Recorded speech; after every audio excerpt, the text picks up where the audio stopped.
അസമിലെ ഗുവാഹത്തിയിൽ കനത്ത മഴയെ തുടർന്ന് ഹദികാവ് അനിൽ നഗർ പ്രദേശങ്ങളിൽ വെള്ളക്കെട്ട് രൂക്ഷമാണ്. ഗുവാഹത്തി കോർപ്പറേഷൻ പരിധിയിലെ എല്ലാ വിദ്യാഭ്യാസ സ്ഥാപനങ്ങൾക്കും അവധി പ്രഖ്യാപിച്ചിട്ടുണ്ട്. വിവരങ്ങളുമായി ദിലീപാണ് ചേരുന്നത്. ദിലീപ്, പറയൂ, എന്താണ് നിലവിലത്തെ സാഹചര്യം? ഉത്തരേന്ത്യയിൽ കനത്ത മഴ എന്നാണ് മനസ്സിലാക്കുന്നത്. നിലവിൽ ഇപ്പോൾ കനത്ത മഴയ്ക്ക് ഒരു അഴിവ് വന്നിരിക്കുകയാണ്. ഇപ്പോൾ വലിയ മഴയൊന്നും ഗുവാഹത്തിയിൽ ഇല്ല എന്ന് തന്നെയാണ് അറിയാൻ കഴിയുന്നത്. അതോടൊപ്പം തന്നെ കഴിഞ്ഞ ദിവസം രാത്രിയാണ് കനത്ത മഴ ഗുവാഹത്തിയിൽ ഉണ്ടായത്.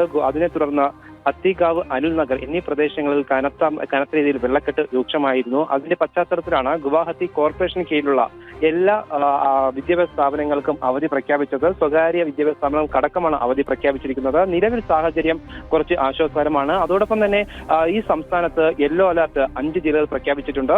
നിലവിലത്തെ സാഹചര്യത്തിൽ എന്തെങ്കിലും അടിയന്തര ഘട്ടമുണ്ടെങ്കിൽ, അതായത് മഴ ശക്തമാകുന്നെങ്കിൽ തന്നെ അതിന് നടപടി സ്വീകരിക്കുന്നതിന് വേണ്ടി ജില്ലാ ഭരണകൂടം പ്രത്യേക ഒരു സംഘത്തിനെ നിയമിച്ചിട്ടുണ്ട്.